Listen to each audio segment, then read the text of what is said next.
बड़ी खबर हॉर्मुज में ईरान की अंधाधुंध फायरिंग, सीजफायर बढ़ाते ही गुस्से में आया ईरान। युद्ध विराम ऐलान के बाद ईरान का तुरंत हमला, आईआरजीसी ने बिना चेतावनी हमला किया। यहां पर इस वक्त बड़ी खबर हॉर्मुज से निकलकर सामने आ रही है, जहां फिर से गोलीबारी की घटना सामने आई है। यहां पर अब ईरान की तरफ से ये अंधाधुंध फायरिंग की गई है। क्या यहां पर समुद्र में अब फिर से जो है युद्ध शुरू हो गया? ईरान और अमेरिका जो पहले से ही आमने सामने थे, अब यहां पर खतरनाक मोड़ पर पहुंचते हुए ये युद्ध दिख रहा है। पूरी जानकारी के लिए हमारे साथ आज ऋतिक जुड़े हैं, उनसे जानेंगे। ऋतिक, जहां एक तरफ हमने देखा सीजफायर जो बढ़ता हुआ दिखा, लेकिन अब यहां पर ईरान की तरफ से जो फायरिंग की गई है, पहले ये बताइए किन जहाजों पर ये फायरिंग हुई? बिल्कुल, देखिए, अगर इस पूरे मामले को अगर हम बहुत ही क्लियरली जाके देखते हैं तो फिर समझ में आता है कि ईरान और अमेरिका का ये जो टेंशन अब ये इस तनाव को पूरी दुनिया एक तरीके से देख रही है। सीज फायर के ऐलान को बढ़ाते ही ट्रंप ने जैसे सीज फायर ऐलान किया बढ़ाने के लिए, उसके बाद ही ईरान गुस्से में आया, बौखला गया और उसके बाद उसने मतलब समझिए कि हॉर्मुज में एक अलग ही धुआं किया है, पूरे ताबड़तोड़ फायरिंग की वहाँ पे, और उसके बाद से एक बार फिर से वहाँ पर हलचल जो है वो मच गई है।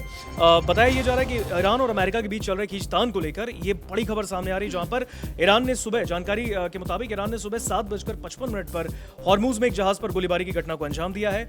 ऐसे में ये हमला ऐसे वक्त में किया गया जब ट्रंप ने सीज फायर का ऐलान किया था। ब्रिटिश सेना के मुताबिक ईरान के रेवोल्यूशनरी गार्ड्स ने युद्ध विराम घोषणा के कुछ ही घंटों बाद स्ट्रेट ऑफ हॉर्मुज में एक जहाज पर गोलीबारी की, यानी उस चीज का उल्लंघन करने की पूरी कोशिश की है।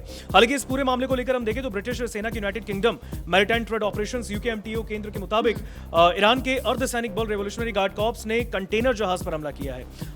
वहां पर तेल लदा एक कंटेनर जहाज वहां पे जा रहा था और उसके बाद उस पर हमला किया गया ईरान की तरफ से। इसके साथ ही गोलीबारी करने से पहले जहाज को कोई भी चेतावनी नहीं दी गई। ये बात यूकेएमटीओ ने भी इसको लेकर जानकारी दी है। उसके साथ ही अगर हम देखें तो इस हमले में किसी की जान जाने की कोई फिलहाल खबर नहीं मिली, लेकिन ईरान की एक समाचार एजेंसी उसने इस हमले को स्ट्रेट ऑफ हॉर्मुज पर ईरान के कंट्रोल को कानूनी रूप से लागू करने का कदम बताया है। इसके साथ ही ये हमला तब हुआ जब पाकिस्तान में होने वाली संघर्ष विराम वार्ता कामयाब नहीं हो पाई थी।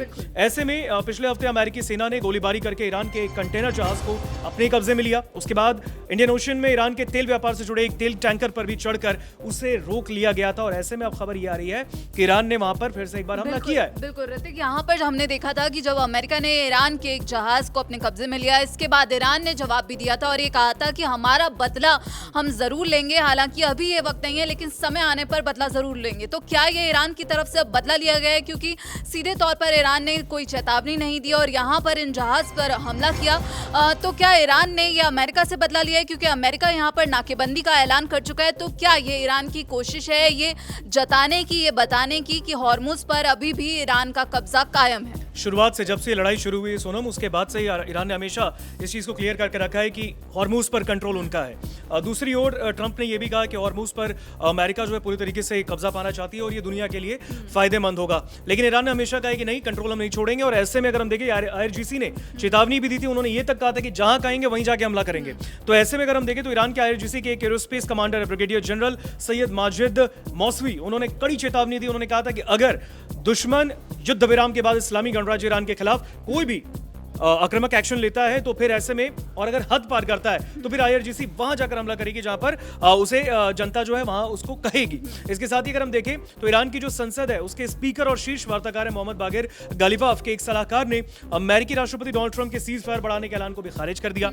इसके साथ ही उन्होंने इसे सरप्राइज अटैक की तैयारी के लिए अपनी जो है वो चाल करार दिया है। यानी कि अमेरिका की तरफ से ये चाल चली गई है, ये ईरान की तरफ से कहा गया है। बिल्कुल। और ऐसे में अगर हम देखें तो सलाहकार ने अमेरिकी नाकेबंदी के खिलाफ, जैसे कि आपने भी जानकारी दी, जवाब देने की मांग भी की है। रॉयटर्स के मुताबिक ईरान इस कदम को उकसावे के तौर पर देख रहा है। तो ऐसे में ईरान ने क्लियर कर दिया है कि अगर हमें उकसाओगे तो भैया आप सीज फायर भी करोगे तो उस बीच में भी हम धमाका करेंगे स्ट्रेट ऑफ हॉर्मुज में। और आप देख सकते हो हॉर्मुज जो है इस वजह से वहां पर धुआं भी हुआ, पूरे ताबड़तोड़ फायरिंग वहां पर हुई है। तो कहीं ना कहीं ट्रंप को एक बार फिर से मिर्ची लगाने की कोशिश ईरान ने की। तो यहाँ पर राष्ट्रपति डोनाल्ड ट्रंप को एक बड़ा झटका अब ईरान की तरफ से दिया गया है, वो भी ऐसे दौर में जब हम देख रहे हैं हॉर्मुज में इस वक्त तनाव अपने चरम पर है और लगातार जो स्थिति है वो नाजुक होती जा रही है। वहीं दुनिया भी जो ये संकट है, इसकी वजह से दुनिया में भी अब एक ऊर्जा संकट की स्थिति पैदा होती हुई नजर आ रही है। हालांकि यहाँ पर ईरान ने साफ कर दिया है कि जब तक अमेरिका की तरफ से हॉर्मुज पर नाकेबंदी रहेगी तब तक हम बातचीत करने को तैयार नहीं है। लेकिन अब समुद्र में जो ये युद्ध शुरू होता हुआ दिख रहा है, इस पर आप क्या कुछ सोचते हैं